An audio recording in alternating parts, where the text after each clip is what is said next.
So, you got a CNC plasma cutter. What's next? How do you start printing money? I've been there, and trust me, there's a lot more to the process than you might think. In this video, I'm going to walk you through all the steps that I take, from marketing to manufacturing. We'll cover getting leads, why costing and designing go hand in hand, making the sale, programming, and finally, fabricating the piece. This is how I've made it work, and hopefully this will give you some ideas on how to jumpstart your own CNC plasma cutting business. Let's get started. So first off, it wouldn't be much of a business without something to sell. But what are we selling? See, you might think this is one of the most obvious parts, but for me, it was one of the most difficult. I didn't really know what I wanted to make and sell. I was kind of having a lack of ideas at the beginning. What I ended up doing, and to be honest, right now it seems like it's doing all right. I went over to Etsy and searched CNC plasma cut DXF files. I found and bought this pack of monogram signs. So I started cutting out a few for myself, my friends, and family. But the move I made next changed everything. I made a Facebook marketplace post where I listed these signs, but what made it different is that in the title and the description, I offered custom CNC plasma cut pieces.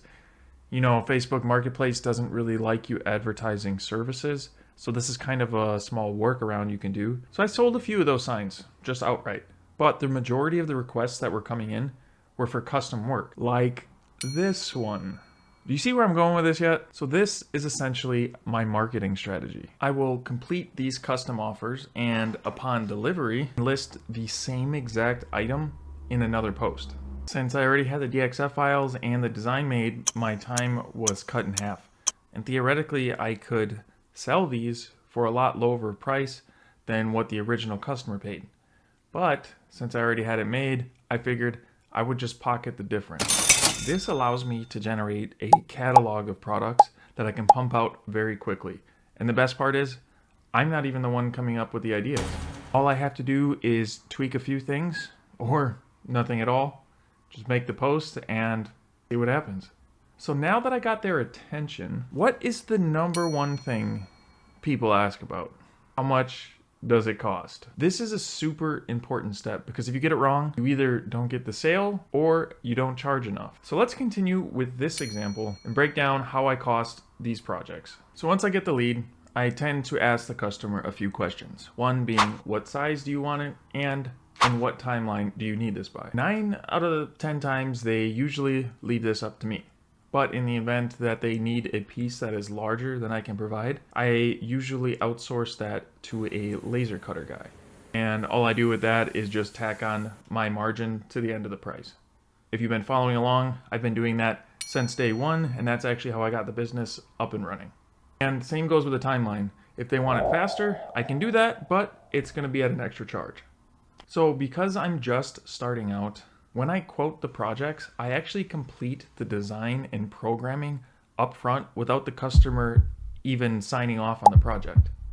You might say that sounds like bad business, which, I mean, it might be, but since I'm so new to the space, one, it gives me a butt ton of practice. So in the future, when I do have customers coming in and they do need a project out like tomorrow, I already have all the steps that I need down. Like I'm not trying to learn anything as far as the programming or the design aspect. I can just pump these out because I've done it so many times before. The other thing is even if they don't sign off on the project, I still have that design. So since I still have the design and DXF made already, all I do is make another post and upload that. And eventually someone comes along and take some interest in it. So for most of my designs, I utilize Inkscape. They have this amazing feature called Trace Bitmap that allows a customer or somebody that I'm talking to, or me just designing the part, upload a picture and then it creates an SVG from that picture, as long as it's, you know, black and white and a few other things that you have to do manual manipulation. But this saves so much time rather than me going around the whole image, tracing out each part, and then that's how I get my DXF. It just does it automatically for me. While it would be super nice and efficient if the customers just gave me their DXF straight up, really, I mean, this has only ever happened to me once. And I think it's because most of the people that I'm aiming towards in this market they're not in like the production space, so they don't have access to the software. So it actually, the CNC plasma cutting part is the cheaper part of my operation. Where the costs actually go up is during the design of it. That's where I spend most of my time. Usually the customers just provide me with an image and say, hey, can you make this or cut this out? So I'll walk you through the high level of what I do inside Inkscape for CNC plasma cutting DXFs. I don't really want to get into a full depth tutorial because this video would be hours long, but this is just a few pointers on what to specifically look for when designing DXFs for plasma cutting. So basically this is the image that the customer wants cut out. I can't really edit this or send this to a CNC machine because, like I said, it's just an image. There's no vector. There's no lines associated with this. So to get this, I'm going to go to Path, Trace Bitmap, and use this brightness cutoff. This is the preview of what it will look like, and all I'm going to do is hit Apply. And just like that, I now have a vector traced image. So if we go back to View, Display Mode, and Outline, this is my DXF file. All I'd have to do is export this. But as you can see, that there's going to need some manual manipulation with this file. If I were to cut this out, the center circle would just fall out, and each one of these pieces would be a separate piece. So each one of these pieces would not be connected. So what I'm going to do to make this a little easier to cut out is make a circle, center this circle, and then basically connect all these together. So to do that, first I'm going to size this to approximately what I wanted. Up here, width, height, I'm going to change this to a 2-foot square about, center. And to get the white background larger, the white background doesn't really matter. It just kind of helps you see it, and I can change that whole thing if I wanted to. But here we're just going to go like 30 by 30. Then recenter this guy on the page, and now we have something to work with. Remember, this red line box is our image still.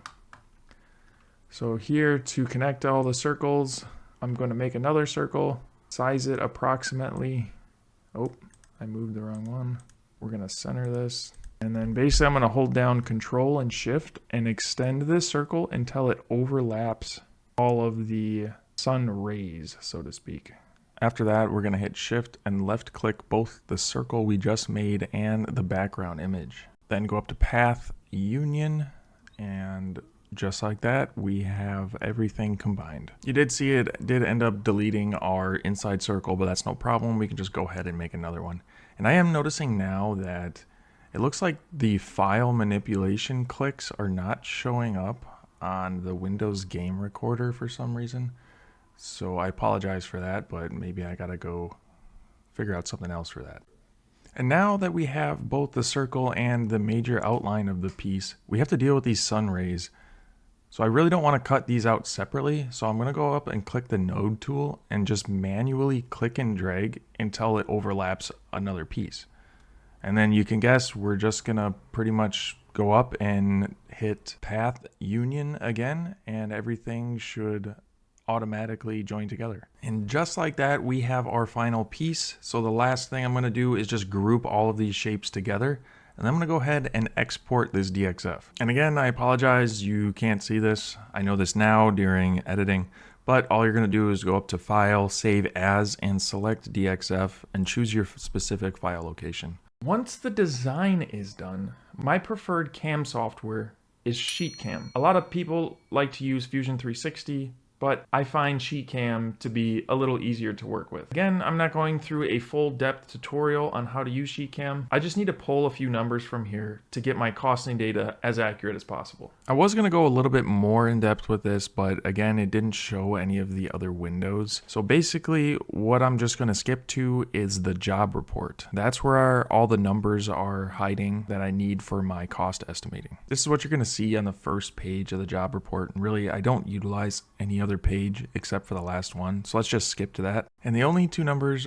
we will need here are the number of pierces and the job time. Now that we have the design and the CNC program, I should be able to get some rather accurate data on what this piece is actually going to cost. I'm still working out some of the kinks. I'd say I'm probably about 80% of the way done in an attempt to systematize my quoting process so anybody can do this Excel workbook.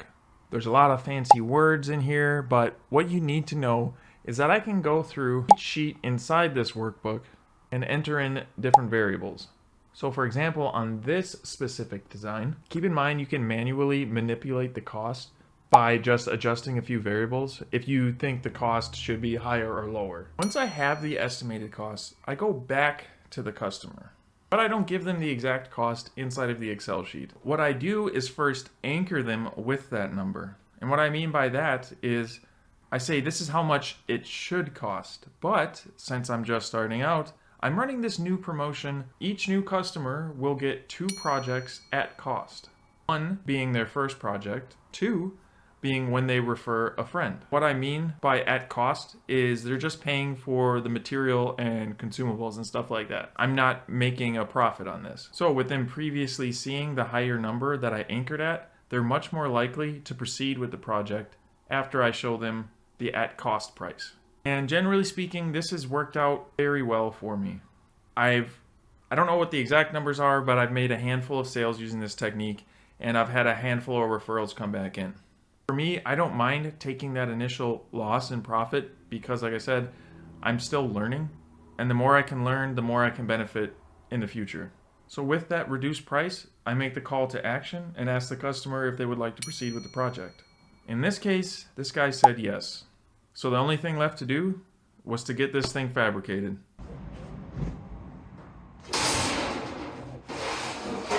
Alright, so we're going to be cutting out this sun. I still don't have my torch height controller. I probably won't get that until I move. So yeah, by the way, I'm moving again, hopefully soon. Let's try it out. Okay, I got it at the cut height, and we're going to just check the sizing, see how bad it scrapes. Right now I'm sitting at about 1/16 above the sheet. So as long as we don't hit what we're hitting, just scraping a little bit, yeah, that might be a problem. Okay, this is the only sheet I have that's this big, so I only have one shot at this. Hopefully it goes all right.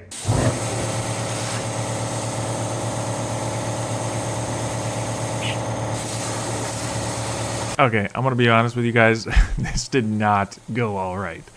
Basically, what happened is the sheet started to warp, so I was trying to press it back down to the slats, but when I did that, it actually pressed it down way too far, so my arc length was sitting at almost like a 1/2 inch to 3/4 of an inch, and it wasn't even cutting through the whole sheet. So I decided to just let it run. Maybe I was gonna do a second pass and cut it out. As you'll soon see, that wasn't the case. Oh dude, that sheet is getting warped as a mother. Nope, not gonna work.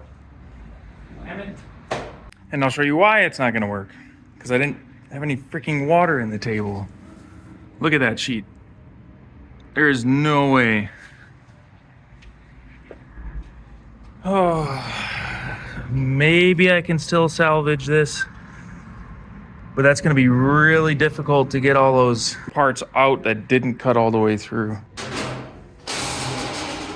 Okay, well, failure again. Nothing new on this channel. I'm gonna end up outsourcing this, so I'm gonna go email my guy right now to the laser place. Okay, we're back again because I could not stop thinking about this. So off camera, what I did is actually re-level the entire plasma cutter. I went and touched each corner and made sure the torch was approximately in the same position in each corner. After that, I got rid of the slats. The slats are right here. After some use, it looks like the slats have actually started to warp. Second thing I did was cut some of these wood blocks so I can support it up, just temporary. In addition, water. Is it leaking? No, we're good. I'm putting water in it this time because I don't want it to warp. And I didn't have enough 12 gauge to cut this piece out. So this is actually a 7 gauge sheet. I'm gonna try this out. Ideally, I would have something holding the sheet that's not wood, but that's all I had at the moment. Woo! I'm nervous. I'm nervous. Round. Come on, baby. Come on. I'll dry run it once you see what happens. Not looking half bad right now. Guys, I think this is gonna work. I'm getting pumped. Okay. Fingers crossed. I'm about to full send this thing. In my trusty dusty welding helmet. Come on, please work. If you ever did anything for me.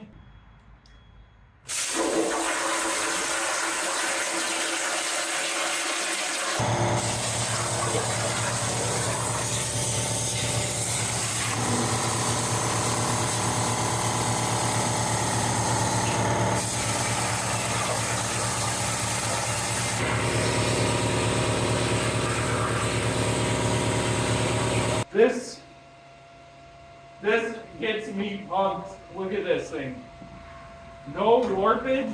I mean, there's quite a bit of slag on the back, but the grinder. This thing worked amazing.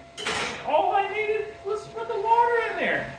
And it fixed everything. It works fine and this back. That's a nice design by the customer. He just sent me a picture and I had to fill out some of the lines to make it more plasma cutter friendly, but hell yeah, guys. Hell yeah. That's all. I might cut one of these for myself. After a quick chip and grind, this piece is ready for paint. That's the process, guys. From lead to delivery. This is how I'm building my plasma business.